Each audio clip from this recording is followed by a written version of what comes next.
Hello again. We are in the third day of Interleague and continuing our panels with very important informations. So we are getting together with our precious guests. So the next topic is maximizing sponsorship opportunities in sports media. And here are our guests are Igor Kretsan, Media Director in Confidential, please.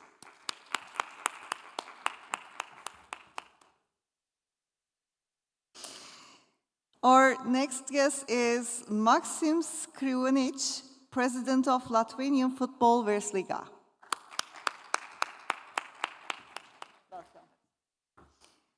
And our moderator is going to be Emmanuel Rochu, Content Manager in Play Sports. The stage is yours. Thank you. I'm trying to make a loud thing so that everyone who is having a coffee or a cigarette will decide to join us for this nice panel. Yes, my name is Igor Kretsan, and if we were in a classroom, I would invite everyone to come closer just because there are so few of you. I'm in a good attendance in the standards of Latvian football league, yeah? Yeah. So we're gonna talk today about a solid topic, which is, as you can see, maximizing sponsorship opportunities and so on and so forth. It's a wide one, and at the same time a very specific one. But I would like to start with a different thing. I believe that for many of you were quite unknown so far, so we'll present ourselves and then I would like to keep the conversation more başlamak istiyorum. Ondan sonra bir sohbet tadında ilerleyelim. Hani bizim size soru sormamızdan ziyade. Çünkü bu sohbetler sırasında da insan çok şey öğreniyor. My name is Igor Kretsan and I've been working in sports for over 17 years now. 17 yıldır spor sektöründeyim. Özellikle de medya ve iletişim özelinde çalıştım. Olimpik ve Avrupa ve Dünya Kupaları da buna dahil. Birkaç tane de Bayern Münih gibi futbol kulübünde de çalıştım. Hali hazırda da özel bir danışmanlık yapıyorum. Kreatif yönetim, işte spor yönetimi gibi, işte sponsorluklar ve bunların yönetimi gibi konularda çalıştım. Şimdi Rigolatsa'dan Maxim var aramızda. Hoş geldin Maxim. Çok teşekkür ederim Igor. Bu kadar güzel bir sohbetin parçası olmak, özellikle de son 2,5 gün boyunca yapılan konuşmaları dinlemek çok keyifliydi. Mesela kaynakların hepimizin çok sevdiği bu oyunda aktarılan kaynakları maksimize etme konusu benim çok ilgimi çekiyor. Ben de son Latvia'nın ve Bundesliga'nın bir içerisindeyim. Benim futbol hikayem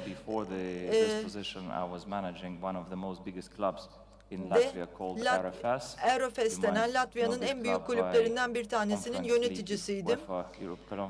UEFA'da da son geçen senede oynadık.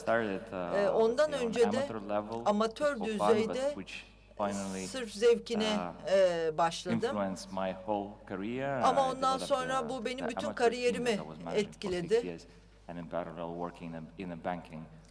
Ondan önce de bankacılık sektöründeydim. Tabii ki bu 6 yıl içerisinde birçok farklı organizasyonda, komitede, kurulda da görev aldım. Latvia Futbol Federasyonu, UEFA Profesyonel Strateji Komitesi ve Avrupa Liglerinin kurulu gibi. Çünkü 40 tane lig var Avrupa genelinde. Dolayısıyla şu anda neredeyse Avrupa'daki tüm ülkelerde ve liglerde özellikle profesyonel federasyonlardan bağımsız olabilen, bağımsız olanlar da dahil olmak üzere bütün liglerde neler olup bittiği hakkında temel bir bilgiye sahibim. Merhabalar, ben de Çok mutluyum burada olduğum için. Igor'un biraz daha az başarılı bir versiyonuyum diyebilirim. İlk yıllarımda gazeteci olarak çalıştım. Romanya'da 17 yıldır Romanya'da en önemli spor yayınlarında çalıştım. Sonra ülkenin bir numaralı spor televizyonuna geçtim. Sonra da Romanya Futbol Birliği'nde içerik oluşturma, içerik yöneticisi olarak çalıştırmaya başladım. Şimdi de çevrim içi bir projenin yöneticisiyim. Play Sport isminde bir internet sitemiz var. Ulusal futbol tutkum vesilesiyle The Guardian gibi Avrupa genelindeki birçok spor yayınıyla da yayın kuruluşuyla da New York Times gibi hatta dergilerle de çalışıyoruz ama ben de sizler gibi hepsinden öte müthiş bir futbol taraftarıyım. Benim de yolculuğum kısaca bu şekilde diyebiliriz. Oldukça yeni, değişik bir temsil var. Dolayısıyla çok ilginç bir herhalde sohbet olacak. Peki sponsorluklardan gelen gelirlerin maksimize edilmesi, pazarlama gibi konulardan konuşacağız. Ama bunun da ötesinde son mesela birkaç günde işte taraftarlara dokunmak, onlara ulaşmak gibi konulardan bahsettik. Sponsorluklar için de aslında bence aynı şey. 10-15 yıl önce işte bir takım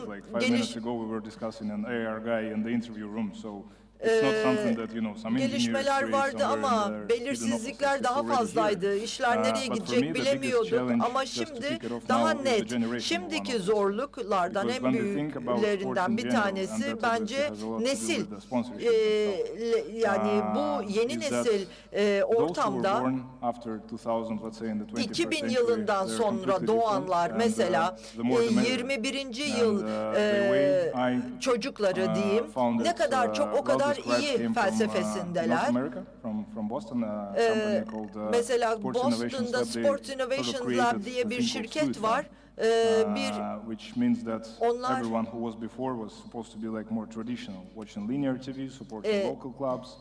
onlar böyle bir ayrım yapıyor. Mesela eskiler hep işte televizyondan televizyon seyrediyorlardı. Maçlar tek bir takım tutuyorlardı. Daha lineer bir şey vardı, akış vardı. Şimdi ise gençler sadece tek bir markayı tutmuyorlar. Birden fazla markayı tutabiliyorlar. Yani tek bir futbol takımının taraftarı olmak yerine oyuncuları tutabiliyorlar. Sizde Latvia'daki futbol sektöründe durum nasıl? Yani genel olarak bize biraz neler olup bitiyor sponsorluk anlamında ve diğer konularda. Öncelikle içerikten, daha doğrusu nasıl bir ortamda çalıştığımızdan bilgi vereyim. Latvia küçük bir ülke ve 1,8 milyonluk bir nüfusa sahip ve çok komplike bir spor sektörümüz var bizim. Birçok ligimiz var, bunlar birbiriyle rekabet ediyor. Buz hokeyi var, basketbol var, futbol var. En popüler 3 müsabaka dalları bunlar. Dolayısıyla bu arada sponsorlar da çok az. Sponsorluk pazarı az, yayın şeyleri az, yayın kanalları az. Öncelikle dolayısıyla müşterinizi ve hedef kitlenizi tanımanız gerekiyor. Dijital çağda bunu yapabilmek için dijital bir ekosistem oluşturmanız gerekiyor.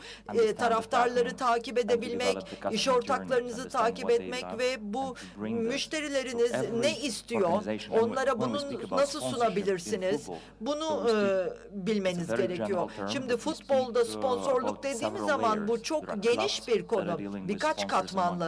Kulüpler var, ligler var, sponsorlar var. federasyonlar var, bir de konfederasyonlar var. Dolayısıyla sadece lig bazında bakacak olursak,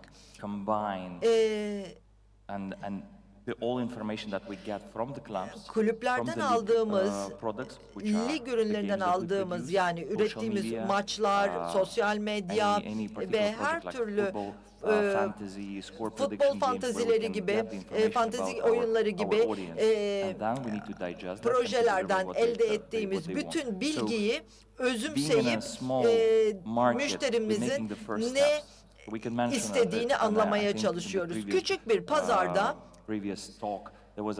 önceki konuşmacılar mesela çok güzel örnekler verdiler. Büyük liglerde neler yapılıyor diye. Özellikle La Liga bence sponsorluk anlamında, çünkü 360 derece bir taraftarlar hakkında sadece futbol tercihleri değil, aynı zamanda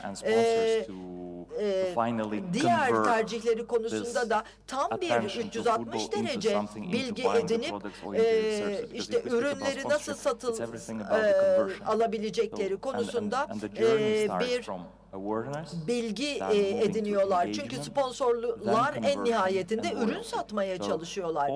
Dolayısıyla tüm futbol organizasyonunda farkındalıkla başlıyor bütün bu yolculuk. Yani o yüzden şimdi zaten maçları biz ücretsiz yayınlıyoruz. Sırf bu şeyi genişletmek adına, seyirci kitlesini genişletmek adına. Fantezilik mesela.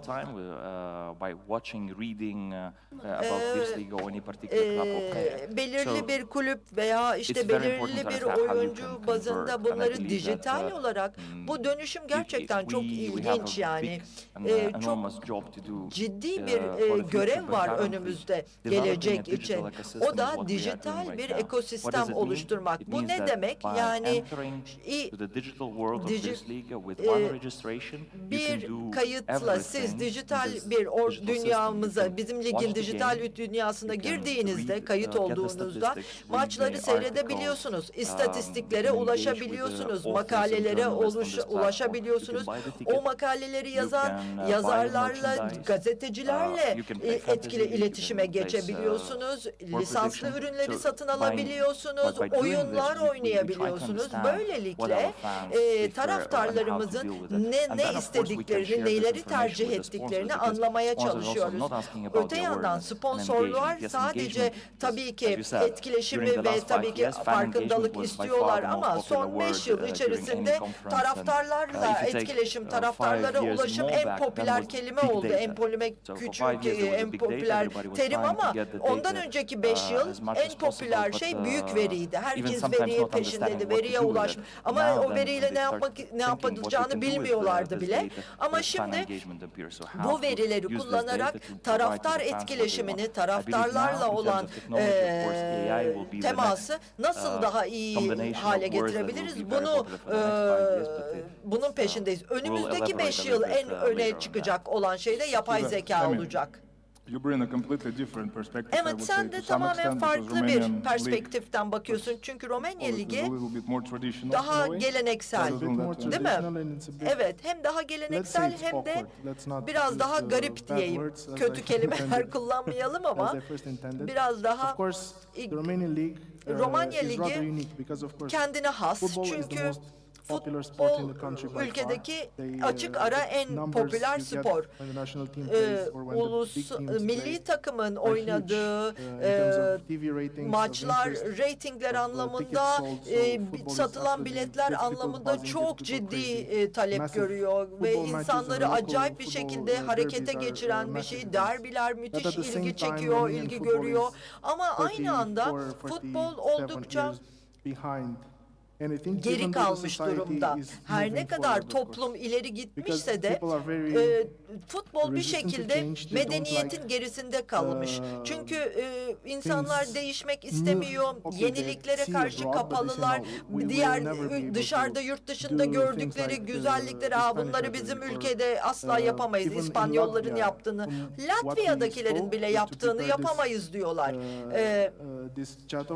Mesela biz de bu bir şey yapmaya, buna benzer bir şey yapmaya çalıştık ama Romanya'da biraz daha zor bu tarz işler. Onun da sebebi para Romanya futboluna çok kolay geliyor. Yani birinci ligde televizyon hakları var. Bu da 30 milyonu garanti ediyor lige. Bu kulüpler arasında bölüştürüyor. Yani %5 onunu kendisine alıyor lig. Ondan sonra geri kalan yaklaşık 25 milyon kulüpler arasında bölüşülüyor. Dolayısıyla bütçelerinin %60'ı ila 80'i bu televizyon haklarından zaten karşılanıyor. Zaten bütçeler o kadar da çok da büyük değil. Bir de iddia kulüpleri, iddia şirketleri var. Yani para kolay geliyor. Birinci ligdeki kulüplerin yarısı devlet tarafından destekleniyor. İkinci ligdekilerin %80-85'i de yerel topluluklar tarafından destekleniyor. Üçüncü ligin ise tamamı neredeyse devlet tarafından destekleniyor. Çünkü orada yani özel destekler çok zor. Çünkü kimse başarısız olacak bir şey, olabilecek bir şeye para yatırmak istemiyor. Dolayısıyla para halihazırda akmaya devam ettiği için kimse risk almak istemiyor. Aman ya başarısız olabilecek bir şey denemek istemiyor. Yani kimse yenilikleri denemeye cesaret etmiyor. Bu bir süre daha böyle devam edecek gibi gözüküyor. Bu güzel, rahat bir para akışı olduğu müddetçe başka şeyler için çalışmak yani konusunda bir teşvik hissetmiyor insanlar. Medya açısından bakacak olduğumuzda, yani spor medyası tabii ki.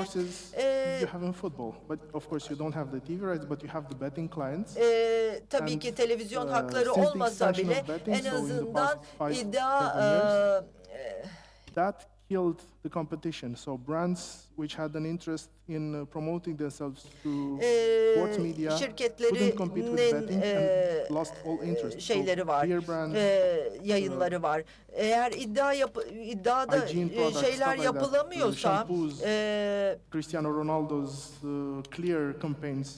No, o zaman zaten kaybediyorlar. Romanian football media is also very canonical. Biraz da reklamlarda tabii futbolcular mesela Ronaldo'nun şampuan reklamını biliyorsunuz hepiniz. Şans oyunları da önemli bir rol oynuyor. Let's do it pink or let's do a variable of red.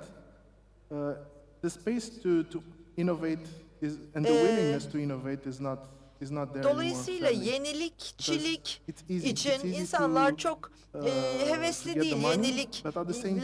Kimse yenilik peşinde koşmuyor. Çünkü zaten halihazırda para geliyor.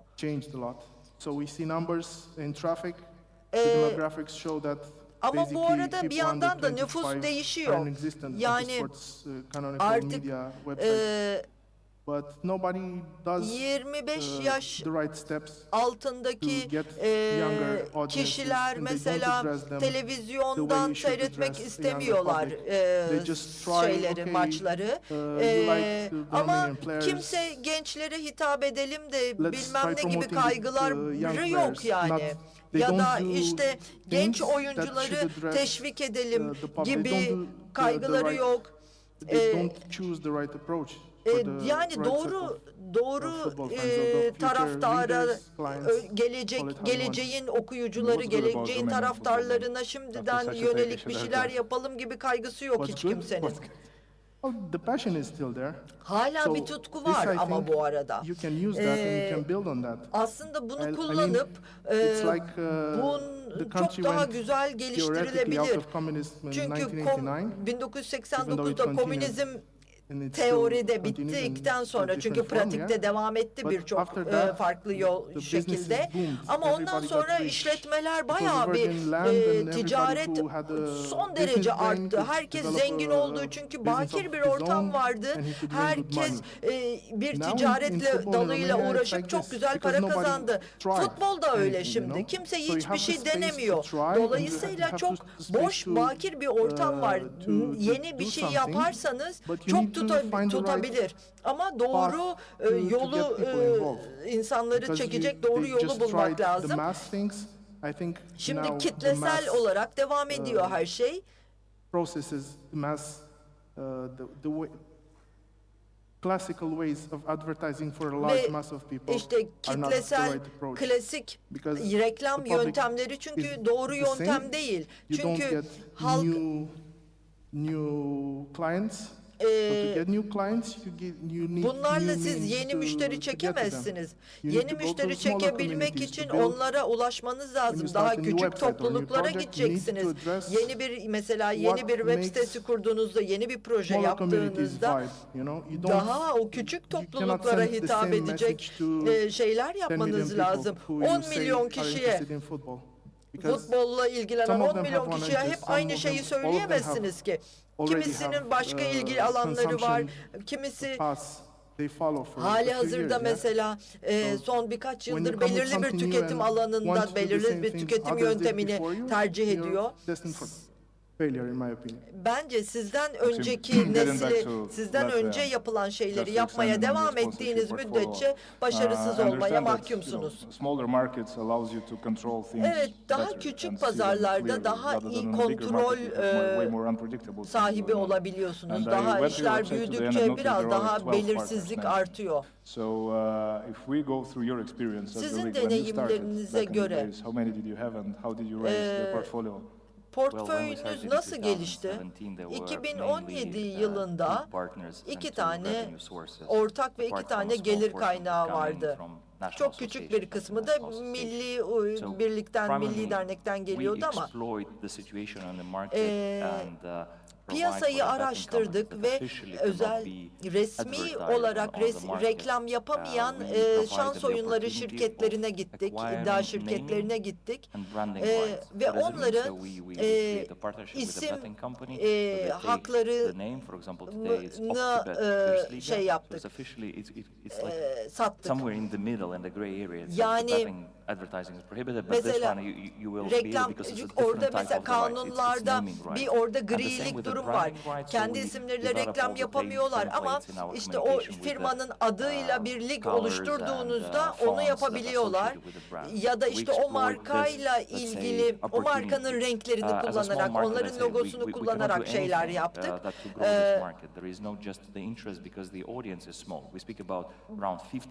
Bu arada 15.000 kişi var bizim birinci ligi takip eden, stadyumlara giden, işte Fantasy Lig'de oynayan, çok küçük bir kitleden bahsediyoruz. Küçük bir hedef kitleden bahsediyoruz.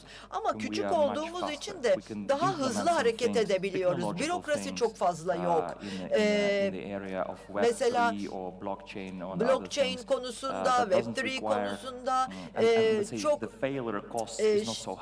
başarısız olursak maliyeti bize çok yüksek olmadığı için bir takım şeyleri daha seri bir şekilde test edip deneyip şey yapabiliyoruz, ilerleyebiliyoruz. Pazarı değiştiremiyorsak bile nasıl genişletebiliriz? Bunun peşindeyiz. Mesela Baltık ülkeleri arasında son birkaç yıldır sınırlar ötesi bir müsabaka, bir şampiyona düzenlemeye çalışıyoruz. Latvia, Litvanya gibi sosyal, kültürel, ekonomik olarak birbirine çok benzeyen, yaşam standartları, futbol düzeyi birbirine çok yakın olan ülkeler bunlar.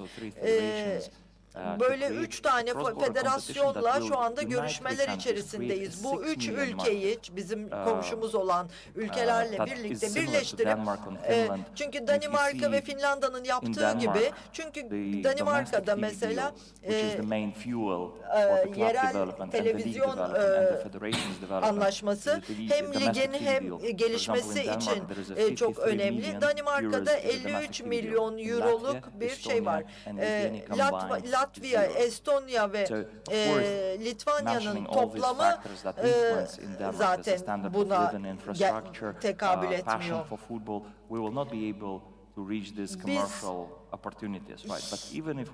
Tek başımıza ulaşamadığımız potansiyeli bir araya gelerek %5, %10 bile arttırsak, sponsorlar için daha cazip bir hale getiririz. Dijital ekosistemde de bir adım daha ileriye gitmiş oluruz. Bu uzun süre boyunca aynı düzeyde futbol oynayabiliyoruz. Çok da zengin kulüp sahiplerimiz var, takım sahiplerimiz var. Multimilyoner, multimilyarder ve bu kulüpler yatırımlarına illa yatırım karşılığındaki geri dönüş o kadar yüksek olmayabiliyor. Önce o yüzden bir teknolojik gelişim lazım, sonra da sınır ötesi böyle bir organizasyon yapabilirsek çok daha güzel olacak. Bu türden projelerde yönetişim her zaman en zor şeydir, bunun organize edilmesi. Benim yaklaşımım bağımsız bir araştırma veya yapı geliştirmektir. Bunun nasıl yönetileceğiyle ilgili. Elbette bu çok büyük bir konu başlığı ve saatlerce hatta günlerce konuşulup tartışılabilir. Ve tabii bir de ölçek ekonomisi açısından bakmak lazım. Yani 3 tane farklı lig var ve her biri birbirinden farklı ama birlikte yönetmeniz lazım. Yani 6 tane farklı gelir kaynağı var ve siz mesela veri haklarını ticarileştirebilirsiniz. IP haklarını da öyle. Estonya, Litvanya'da durum böyle değil. Orada hep kombine edilip tek bir proje gibi yönetilmeye çalışılır. Yüzlerce maç ve bunu siz bir platforma sığdırmaya çalıştığınızda ve bunu ticarileştirdiğinizde yayın kuruluşları için çok daha cazip hale geliyor ya da sponsorluk şirketleri için. Çünkü bir tarafta 50 bin, bir tarafta 60 bin, bir tarafta 70-80 bin var. Dolayısıyla bir de şöyle düşünün, uçak firmaları, yani onlar bile ilgilenebiliyorlar. Şimdi tabii burada nasıl yapabiliriz? Ona bir bakalım. Şimdi öncelikle 3 ligin koordineli bir şekilde birbiriyle iletişim kurabileceği bir platformun olması gerekiyor. You can also keep these three organizations because this kind of project it allows to have different governance structure. So currently we haven't been speaking about particular governance structure. We're speaking about the sporting opportunities. So more competitive games, less dead games, better environment for players' development, coaches' development, referees' development. All these things are important. Hakemlerin, futbolcuların, antrenörlerin gelişimi için çok daha uygun yerlerdir. Tabii bir önceki panelde de tartışılmaya çalışıldı bu platformlar. Dijitalde şimdi bu fırsata artık sahibiz. Yani küçük bir lig bile olsanız bir OTT platformu veya yayınıyla ya da küçük bir abonelikle bile aslında çok güzel eurolar elde edebiliyorsunuz. Baltık futbolu mesela bu şekilde idare edilebilir. Pratik örnek açısından inceleyecek olursak La Liga ile mesela konuşuldu. La Liga'dan bahsetti Semra. Bir önceki panel tartışmasında onların sahip olduğu strateji ne mesela Premier Lig'le rekabet etmek. Çeşitli bölgelerde çeşitli şubeler açarak bunu yapmaya çalışıyorlar. Bizim ligimize de geldiler. Diyorlar ki mesela sizinle birlikte büyümek istiyoruz. Letonya'da yaklaşık olarak 6 lig var. La Liga'da ise baktığınız zaman onun üstünde Premier Lig, Şampiyonlar Ligi, Bundesliga bunlar var. Şimdi hadi ortaklık yapalım ve birlikte hareket edip ilk üçe yerleşelim diyebilirler. İşte böyle bir işbirliği yani La Liga mesela bizim ligimize ne katabilir? bir dijital bir platform katabilir OTT. Bütün Baltık futbolunu tek bir platformdan yayınlayabilir. Aynı zamanda ticarileştirme fırsatı yakalayabilirler. Bu da onların yararına olur. Ve mesela Letonya, Estonya, Litvanya'da bizimle birlikte olduklarında biz bütün Baltık futbol taraftarlarını bir noktada toplarız ve böylece ürünlerin pazarlanmasını ya da yayınların yapılmasını sağlayabiliriz. Bu türden yaratıcı düşüncelerle, kreatif düşüncelerle ya da işbirlikleriyle biz orta düzey liglerle rekabet edebiliriz. Slovakya, Slovenya, onlarda da yurt içi televizyon anlaşmaları var ve multimilyonluk mesela bahis şirketleriyle ya da yapım şirketleriyle anlaşma fırsatları var. Onlarla rekabet etmek aksi halde mümkün değil çünkü çok rekabete açık bir sektörden bahsediyoruz. Sizi biraz daha zorlayayım. Bu Baltık Ligi projesi tabii burada sponsorluk gelirlerini de maksimize etmek amaçlanmakta. Süper Lig'de de geleneksel ilerleniyor ve bunda zorlanıyorlar şu an. Ama neticede öyle veya böyle tutum aynı tutum. Mesela şöyle bir şey olsa, elbette bazı tetikleyici noktalar var insanların dikkatini çekebilmek için. Jonathan'la da konuşuyorduk bunu. Çeşitli faktörler var. Mesela büyük isimleri lige çektiğinizde aslında taraf yani izleyiciyi de çekmiş oluyorsunuz. Well, they are maybe there, but they're not like live now as they were probably in the Soviet times or before. I don't know. But with the stars and with the successes, it's only success within that league because Latvian national team, if I remember right, is well neither Estonia or Lithuania. They're not that Letonya, successful at the Litvanya, European Estonya level. Avrupa Hopefully they düzeyinde will. henüz So daha how do you başarı deal with that? yakalayamasalar da gayet başarılı bir lig olduklarını da söyleyebiliriz. Ya bizde de tabii ki yıldızlar var. Yani Baltık Virslигa'da oynayan tabii ki kendi stratejimiz var. En genç liglerden bir tanesiyiz. Bizim hedefimiz bu ortalama yaşı düşürmek. Ve tabii ki amacımız aynı zamanda profesyonel futbolu ilerletebilmek ve 2-3 kademe de yukarıya çıkarabilmek ligi. Yerelle de rekabette olmak. Sonrasında da bu futbolcuları bir sonraki aşamaya taşımak. Asya olabilir, Virslигa'dan Serie A'ya çıkmak örneğin. Hani küme düşen bazı takımlar var. Onları da 3. ligden yukarıya taşımak istiyoruz. Gerçekten çok büyük bir sıçrama olur onlar için. İsveç, Norveç, işte onlar da kendilerini iyileştirebilirlerse ya da Sırbistan'ın bu sene yaptığı gibi 2023 geçmiş sezonda yapmış olduğu gibi Vålerenga Norveç'te, Virslīga keza. Mesela ne oldu takımlardan bir tanesi 11 tane gole ulaştı ama küme düştü. Yani biz bu şekilde yani 25 yaşının ötesinde futbolcularla olmak istemiyoruz.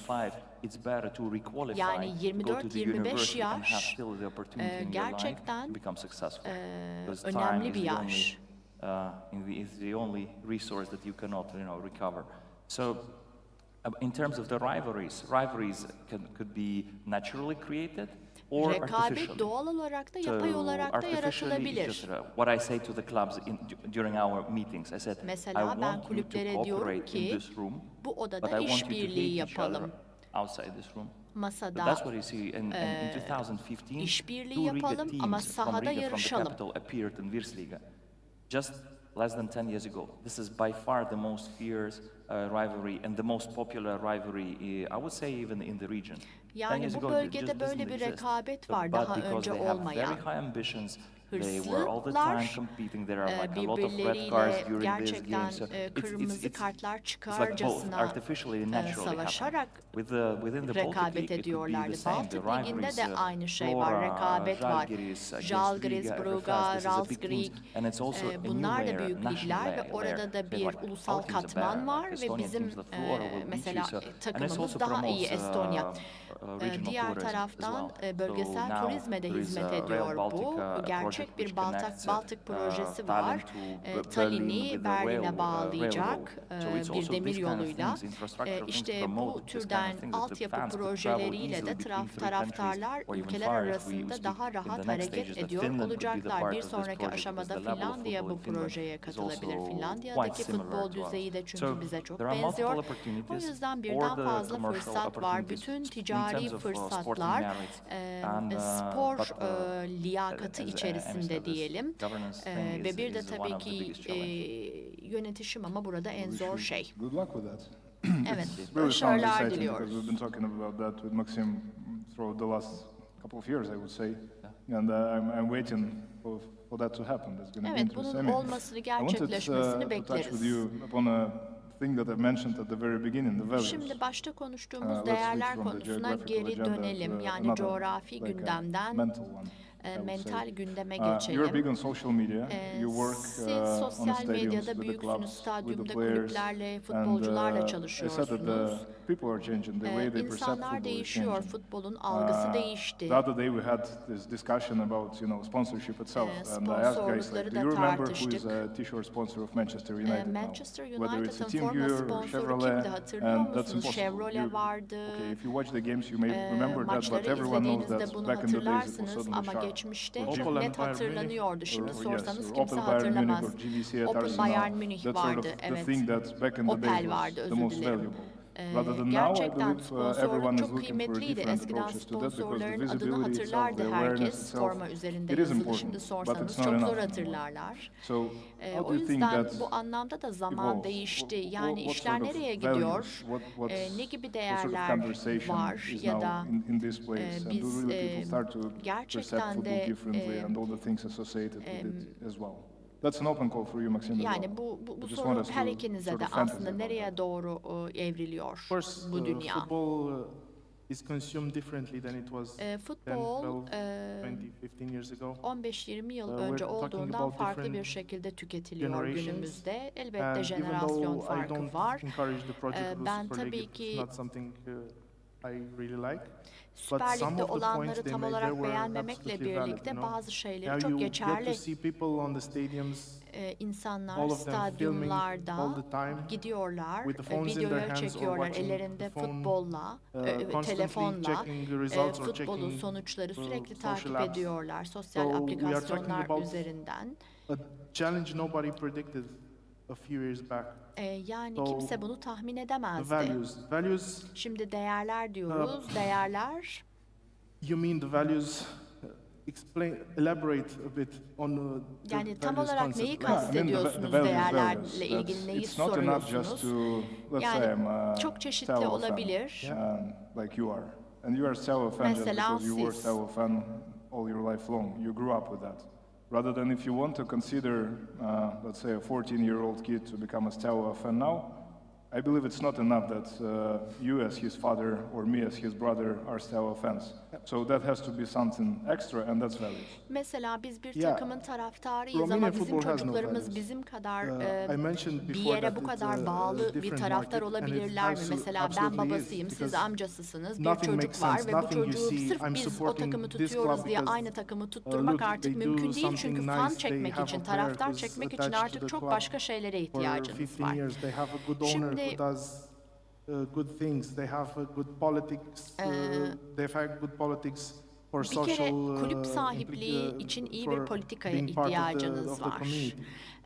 Yerel It's a different market. toplumun if bir I parçası would apply olmak this to the zorundasınız. Romanian, the Şimdi values to the Romanya'da Romanian değerler konusu league, I yani would say ligde, you lig only özelinde. get to support a team only if they're successful. Sadece Or the başarılıysa star bir takımın factor, taraftarı because we also oluyorlar. have a few stars. birkaç tane yıldızımız var ama şimdilerde lig yeterince görünür değil. Kendini gösteremiyor. Avrupa'da rekabet edemiyoruz. Avrupa müsabakalarının bir parçası değiliz. Group stage'in bir parçası değiliz. Yazın mesela sonbahar grup maçlarını göremiyoruz. Şimdi bizde yapay yıldızlar var.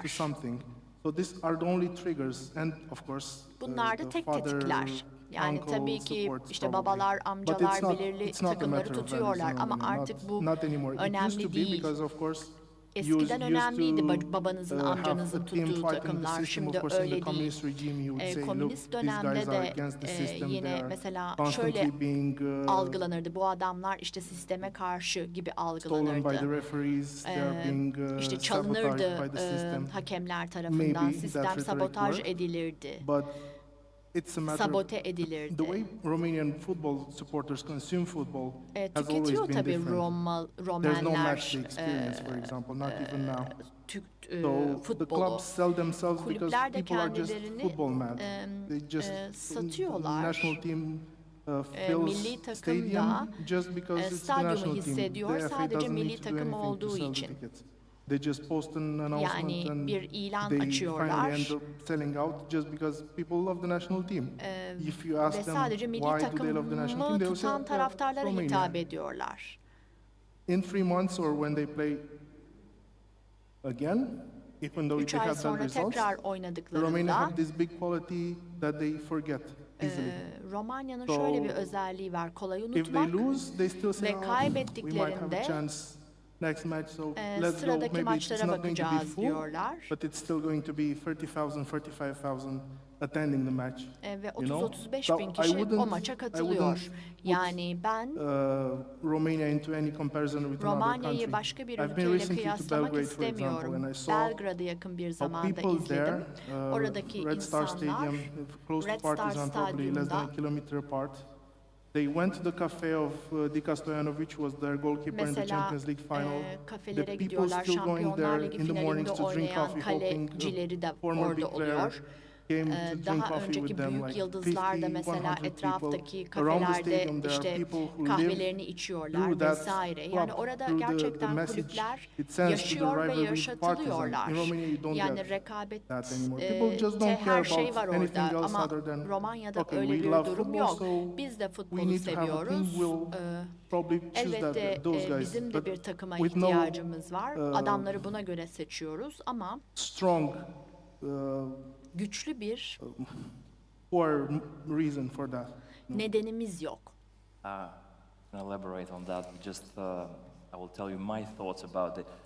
We live in Benim an de era görüşüm şu where şekilde, biz digital and media dijital plays a medyanın önemli big olduğu role bir in our çağda lives. yaşıyoruz. And, you mentioned the Super League. The Super League Süper came up Lig'den with, bahsettiniz. Süper particularly Lig, Florentino Perez with the research Florentina saying Perez that there özellikle is a bir big araştırma threat to yaptı football. ve futbolun So önünde this bir is the era tehdit var where dedi. we bring Öyle some bir çağda researches, yaşıyoruz ki artık questionnaires that araştırmalar, shows that anketler yapılıyor the ve fans hepsi don't şunu want to gösteriyor. watch football Taraftarlar anymore. There artık is a futbol change in izlemek habits. istemiyorlar. Yes, Yani they are. But alışkanlıklar this is a değişti. natural Evet, process değişti.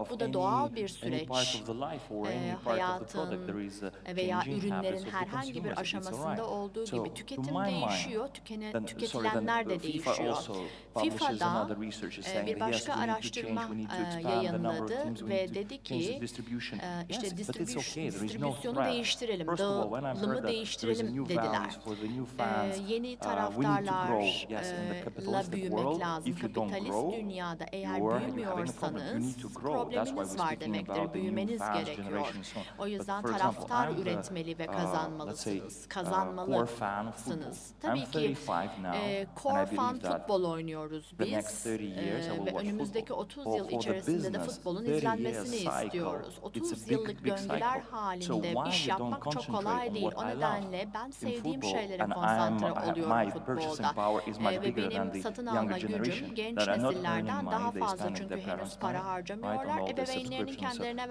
verdikleri I want harçlıkları to harcıyorlar say ve to the bununla clubs, to abonelik the yapmak organization, çok football zor. organization,